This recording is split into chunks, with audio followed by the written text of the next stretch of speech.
Good, happy Sunday, everyone. It's Sunday, April 25th, 2021. And welcome to this Sunday edition of The Morning Show with Riley King. I'm Riley King, and let's begin this Sunday edition of The Morning Show with Riley King right now. It's time to rise and shine and get this Sunday off to a good start. Well, we have a little bit of everything for you in this program. So sit back, relax, grab that cup of coffee, and enjoy the morning show with Riley King.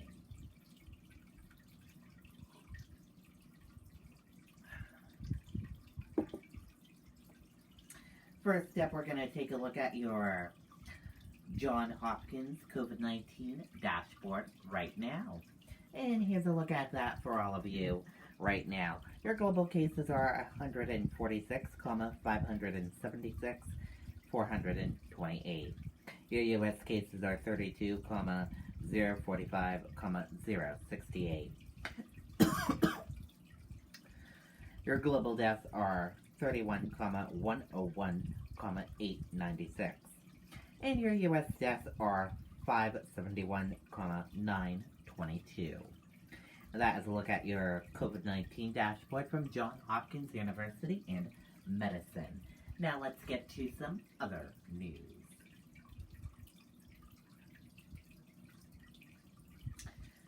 First up, Johnson & Johnson vaccination to resume. Let's take a listen to that video from ABC News.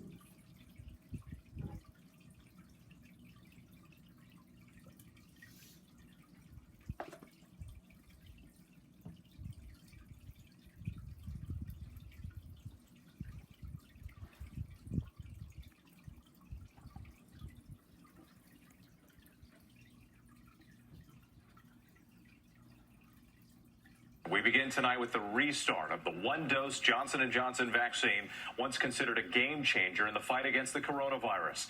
The CDC lifting its 11-day pause after 15 cases of rare blood clots were identified.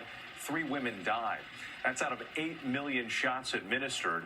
Nearly half of all states now promising to resume the Johnson & Johnson vaccine. Doses will come with a warning label about the rare potential for blood clots. Overall, nearly 36% of the adult population now fully vaccinated. But tonight, new signs that supply is beginning to outpace demand. Some states asking for smaller shipments of vaccine. New York City vaccination sites now accepting walk-ins, no appointment needed. ABC's Elwin Lopez leading us off from Atlanta. Tonight, after an 11-day pause, the Johnson & Johnson vaccine getting the green light. I think the benefits outweigh the risks. At least 22 states saying they'll resume the one-dose shots immediately. What would you say to people who are hesitant? I would just say, look at the facts, trust science. The CDC and the FDA recommending J&J's shot come with a warning label of the risk of rare blood clots. So far, 15 blood clot cases verified, but with 8 million shots given, that's about 1 clot per 500,000 vaccines given. Experts say things like birth control and cigarettes that some Americans use every day are exceedingly more likely to give you a blood clot than the rare but potentially deadly type from the shot. The risk of you having this complication versus the potential risk of getting COVID right now certainly is on the side of getting COVID. Over the past 9 days, the average number of daily vaccines administered dropping nearly 16%. And with supply outpacing demand, some states like Louisiana and Mississippi now asking for fewer doses, adding to growing concerns that vaccine hesitancy could trigger spikes in cases. We're at a really critical moment. If we hit a plateau in getting shots into people, we have this concern about a potential new wave. In New York, city-run vaccine sites like this one now opening its doors. Walk-ins welcome to anyone 16 and over. Appointments no longer needed. I've been taking all sorts of precautions, but I really need to get one, and I think everyone should get one. Elwin Lopez joins us now from CDC headquarters in Atlanta. And Elwin, as the Johnson & Johnson vaccine comes back online, you're hearing from some of the top pharmacies in the country on their plans to start administering shots again. That's right. With 9 million doses prepared to go into the arms of Americans, pharmacies like CVS and Walgreens telling me they expect to resume the use of those single-dose vaccines starting next week. Whit. Elwin Lopez for us. Thank you. Hi, everyone. George Stephanopoulos here. Thanks for checking. Okay, and there you go on that video and that report. Demand for rental cars soar. Let's take a listen to that video from ABC News. Back now with the soaring demand for rental cars. Americans looking to get back on the open road, but companies say they don't have enough vehicles. Here's ABC's Deirdre Bolton. Tonight, a travel heads up for anyone planning to rent a car this summer. You might not find one. A supply shortage is coming without precedent. It's all come together in the worst storm possible. Last year, rental car companies reported shrinking their fleets drastically, selling hundreds of thousands of cars to stay afloat when the pandemic killed demand. Now, industry experts say demand is booming back. There's the surge, there's pent-up demand for travel. But the cars to meet it just won't be there. Early signs of what's to come from Hawaii, where a shortage of cars for rent had people flocking instead to the U-Haul lot. We were like, I'm sorry, what are you moving? And they're like, no, we just need a vehicle to rent. Expect rental rates to go sky high. A Toyota Camry on Maui last month, $700 a day. And it won't just be Hawaii. The obvious solution for the rental companies, buy more cars, is not so obvious. Global auto production is nearly at a standstill because of shortages of computer chips. There is no fast solution. Advice to summer travelers, book your rental car as soon as possible and cancel later if your plans change. Whit? Got a plan ahead. All right, Deirdre, thank you. Hi, everyone. George Okay, and there you go on that video and that report.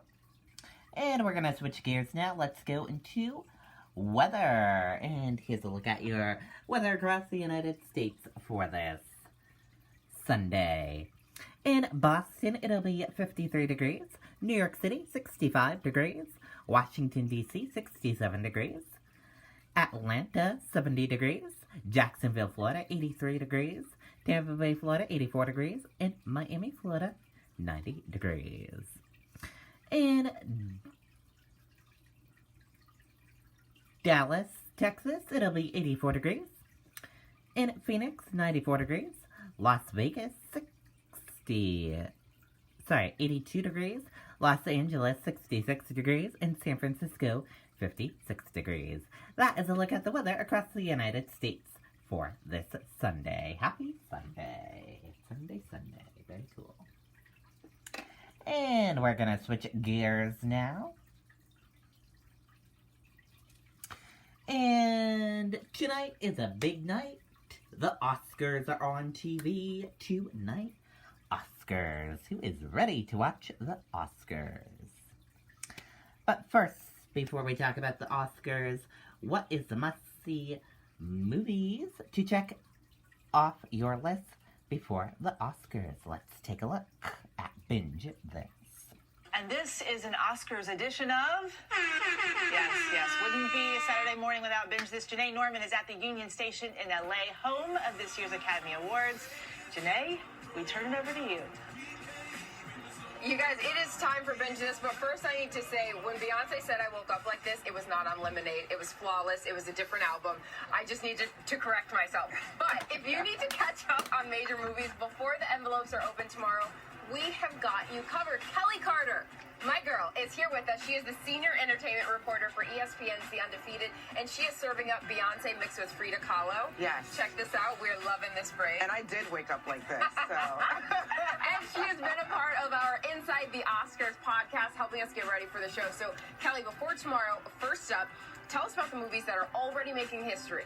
Yeah, Judas and the Black Messiah. I mean, I know we both shared that. That's our favorite movie of this cycle, but it's the first time in the 93-year history of the Academy Awards that an all-black production company or crew of trio of men are nominated for an Oscar, which is amazing. We also have two female directors going head to head. First time ever to have two. First time ever in 93 years ever seen that. And also the best supporting actor category, we see 3 black men, a Muslim actor. It feels pretty good this year, I think. Yes, and that's why so many people are saying it's about time. Yes. Now let's turn to the best animated feature category. If you can only watch one, what do you recommend? I would recommend Disney's Pixar Soul. It is so good. It's heartwarming, and even though they obviously, created this film well in advance of what we all have experienced in the last 13 months, it feels like they just made it last week because it really resonates, I think. I know, and we're not just saying that because Disney's the parent company of ABC. No. It was so good. My family and I watched it on Christmas.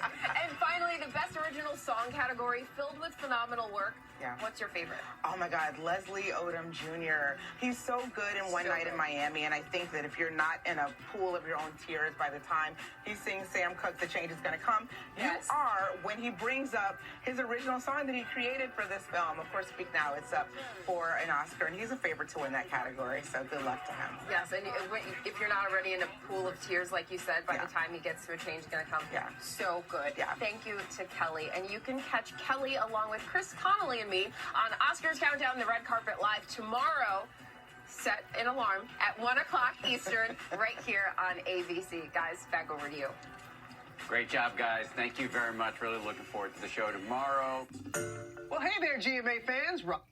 Okay, and there you go. The Oscars. Excited for the Oscars.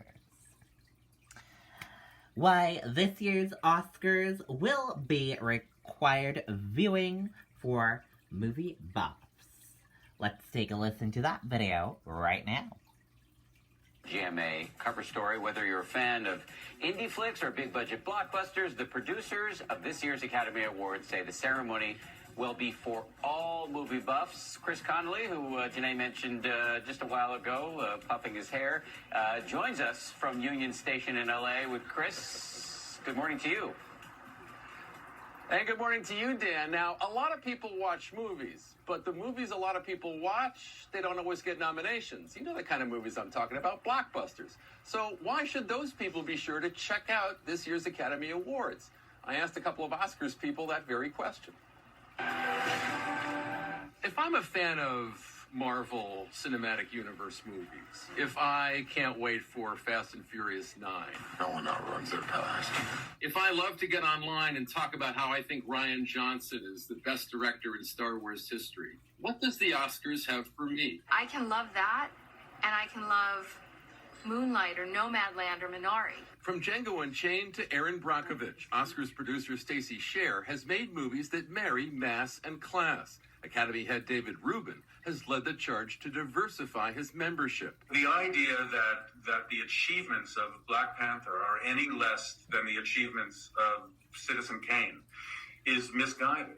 And I think that people are realizing that. The 93rd Oscars hopes to lure viewers of franchise films by taking them inside the creative lives of those who made this year's best movies. And I think audiences will be delighted and surprised at how connected they will feel to the nominees, even though they're not the filmmakers of the giant blockbusters of years past. But what if you're interested in giant blockbusters to come? Well, in 2018, as she accepted her second Best Actress Oscar, Frances McDormand called on the suits in Hollywood to fund movies women wanted to make. We all have stories to tell and projects we need finance. Don't talk to us about it at the parties tonight. Invite us into your office in a couple days and we'll tell you all about them. As she spoke, McDormand had a project in mind. It was called Nomadland. 48 hours earlier, she had connected with a filmmaker who'd done a small, breathtakingly intimate movie called The Rider. No more riding, no more rodeos. If you don't stop, your seizures are going to get worse. Her name was Chloe Zhao. They hit it off right away to do Nomadland. 3 years later, Nomadland, Zhao, and McDormand are all up for Oscars. My dad used to say, what's remembered lives. And guess what? In 2018, you know who else took interest in Chloe Zhao?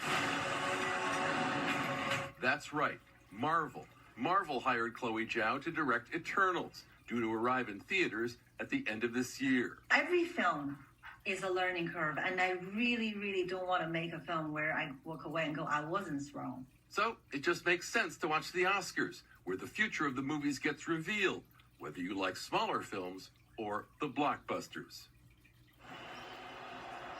So just all the more reason to be watching Sunday and get a better understanding of the people who might be making your favorite film next. Dan? Great education, Chris. Thank you so much. And you can catch Chris along with our Janae Norman on Oscars Countdown, the Red Carpet Live, tomorrow at 1 Eastern, right here on ABC. Well, hey there, GMA fans. Robin Roberts here. Okay, there we go. We are excited for the Oscars. And now let's take a look at the Oscars forecast. Who will win and who will make history? For Oscars forecast, we are predicting glitz with a high chance of glam at tomorrow night's ceremony. And here to help fill out your Oscars ballots is celebrity stylist Josie and co-host of the Rotten Tomatoes Is Wrong podcast, Jacqueline Coley. Thanks so much for being with us this morning, guys. Jacqueline, let's start with you. The Golden Globes, Critics' Choice Awards, and the Screen Actors Guild Awards, it's all led to the Oscars tomorrow night. Out of all of the nominated movies this year, which one are you keeping your eye on? I'm actually keeping my eye on A Promising Young Woman. Of course, this film is actually the one that I think benefited the most from the sort of global box office pandemic pause.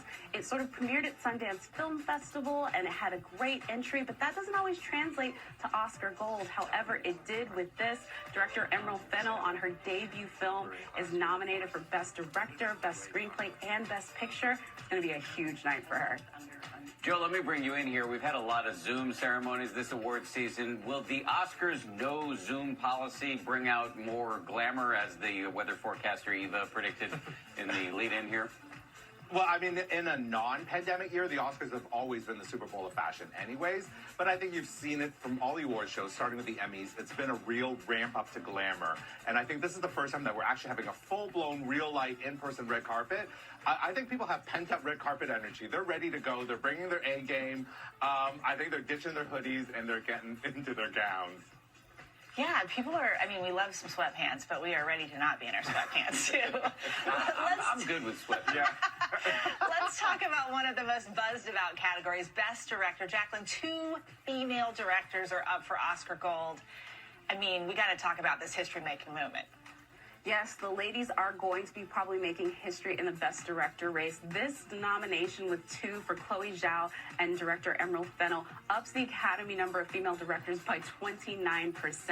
Either one of them would make history if they won, being the first one to pick up the prize since Kathleen Bigelow in 2010. And Chloe Zhao, who's favored in this category, if she wins, would be the first woman of color to do so. All right, and Joe, let's go back to the fashion here. You talked about all the pent-up red carpet energy. Whose look are you most excited to see? Well, I have to say, I'm really looking forward to seeing Regina King. You know, I think she missed out and got that snub for Best Director for One Night in Miami, but she's always been an incredible style icon, a little bit under the radar in a way where she always finds really interesting silhouettes and great textures and great colors, but she always finds a way to make it really her own and make it accessible. So I'm looking forward to seeing her tomorrow night. So, Jacqueline, Mank is the most nominated film this year. As people are filling out their Oscar ballots at home, is that the one to beat in your view? It's a little bit deceptive because it leads all nominations, but Mank is actually only favored in one category, and that's production design. It's one of these films like The Irishman, Martin Scorsese's film from last year. It's a technical achievement film, and so while it's in black and white and there was clear craftsmanship in every aspect of the filmmaking, it's probably not going to pick up that many trophies come Sunday, sorry to say. Okay. But you know what Fincher's been really good at, though? He's really great at visual imagery, and I think Jacqueline's right talking about production design, but costume design. I think you look at someone like Amanda Seyfried. I mean, she looks incredible in that sort of old Hollywood glamour of the movie, which has always been a prevailing theme of the Oscars anyways. I think she's always been someone that has been a real style icon, and she's been a favorite of Givenchy, so you may just see her wearing that in the carpet tomorrow night as well. Okay, Jacqueline, I'm going to go back to you for this. Some of the biggest upsets that we might see tomorrow night. I think if we're looking for upsets, let's look at Best Picture. And I honestly think although Nomadland is the clear favorite, they've been running away with all the major prizes this year. Be on the lookout for some surprises, and The Trial of the Chicago 7 is one that I'm keeping an eye on. Also, Minari and Promising Young Woman. This has been a sort of a strange award season, so anything can happen.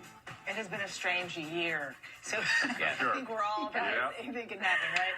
Thank you both so much for being with us. And for more on Joe's fashion expertise, catch him on Oscars Countdown, the Red Carpet Live Sunday starting at 1 p.m. Eastern. And then the 93rd Oscars are live at 8 p.m. Eastern. It is all happening tomorrow right here on ABC. Whit keeps saying he wants a new Deuce Bigelow movie, but that's right.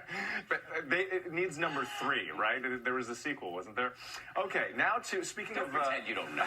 I did like Ace Ventura 2 when nature calls. I was waiting for part 3 there. Well, hey there, GMA fans. Robin Roberts here. Okay, there we go. We are excited for the Oscars, and don't forget to watch my Oscar special later on today, right here on the Riley King Network. And let us know if you are excited for the Oscars as well. We're gonna switch gears now. Let's go into entertainment news.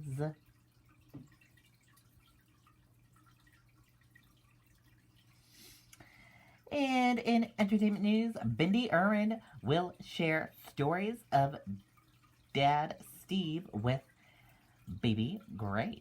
Let's take a look.